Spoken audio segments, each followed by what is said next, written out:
আসসালামু আলাইকুম। মানুষ কত খারাপ শুধুমাত্র আপনারা আমার এই ভিডিওটা দেখে বুঝতে পারবে। আমরা এখন বাজে রাত্রের 11টা। আমরা এই জায়গায়, এটা কি গ্রাম? দক্ষিণ ঝালেশকো। 2 ঘন্টা পর আইছি পানিতে নৌকা দিয়া বাইসা। নৌকা দিয়ে 2 ঘন্টা পথ আমরা ভাইসা আসছি এই জায়গায়।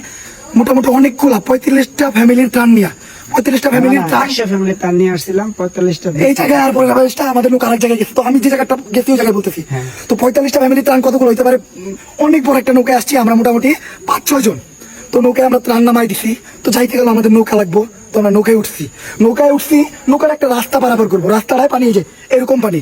আমরা মানবতা দেখাইলাম যে ভাই আমরা নামি, আপনি এই রাস্তাটা পার করেন। নৌকালা ওই আনার সময় আমাদের অনেক কথা কইতেছিল, মানে ওনার ব্যবহারই ছিল অন্যরকম, কেমন জানি, মানে ওনার ব্যবহার অন্যরকম। উনি ত্রাণ নিবো না, মানে উনি অন্য কোনো টিপ মারবে, এরকম ওনার চিন্তা ভাবনা।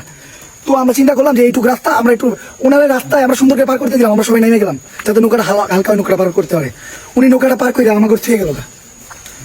আমরা যে কটা পার্সন এই জায়গায় আসছি সবাই ঢাকা থেকে আসছি, আমরা কিচ্ছু চিনি না এই গ্রামের। এখন যে আমাকে ওরা এই জায়গায় রেখে গেল, আমরা ওই জায়গায় যাবো কেমনে? এই জায়গায় রাস্তাঘাট যারা চিনে তারাও তো এই অবস্থা পানি আর পানি, তারাও তো রাস্তা খুঁজে না। তা আমরা কেমনে পাবো একবার বুঝেন তো। উনি যে এই যে আমাকে এইভাবে রেখে গেল, কোনো কাজ হয়েছে? এটা কোনো মানুষের পরিচয় হয়েছে? একটা পশু। ওনার কেমন ভাড়া দিব না? ওনারা কিন্তু আমরা ভাড়াটা সবকিছু ঠিক করে নিয়েছি, ওনার ভাড়া দিব, ওনার ভাড়া দেওয়া হয়ে গেছে। উনি যে এইভাবে ভাড়ায় দিয়া উনি ঠিক গা, এটা উনি ঠিক করছে। উনি তাইলে এই যে আমরা যে ওনার বিশ্বাসটা করছি ভাড়াটা সব দিয়া, তার মানে এটা ভুল হয়েছে আমাকে। উনি আমাকে বিশ্বাস নষ্ট করছে, এটা করছে না। এখন আমরা কিছু এলাকার পোলাপান পাইছি দেখে আমরা বাইচা গেছি। এলাকার পোলাপান যদি আমরা না পাইতাম, এনেকে আমার কোনো ফ্যামিলি আছে, আমরা এনকার কোনো আশ্রয় কেন্দ্র চিনি, আমরা কোনো বাড়ি চিনি, আমরা কি করবো? আমরা কই যাইতাম? তাও এমন না আমাকে যে আশ্রয় কেন্দ্রে আইছিলাম ওই আশ্রয় কেন্দ্রে ফেলাই দিয়ে আসছে, এরকম কিছু না। উনি যদি ওই জায়গায় ফেলাই দিত আমাকে দুঃখ ছিল না। মাছ পথে ফেলাই গেছে আমাকে একটা পুরো নদী, যে নদীতে মানে চারদিকে তাকালে কিছু দেখা যায় না, ওই নদী পারে আমাকে যাইতেই হবে। এখন যদি এই যে ওরা এই গ্রামের যে মানুষগুলো ছিল, ওরা যদি একটা নৌকা ভাড়া করে না দিত, ওরা যদি আমাকে ওই জায়গায় না রেখে আর প্রতিশ্রুতি দিত, আমরা কি করতাম? আমরা মানে খুঁজে পেতাম না।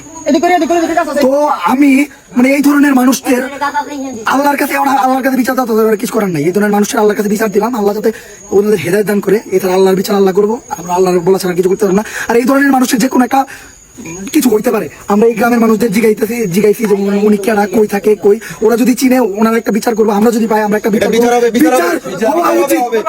আর আরেকটা কথা যেটা এই যে লোক আসছে, আরেকটা কথা যেটা এই জায়গায় আসলে আল্লাহ করে ভালোর জন্য করে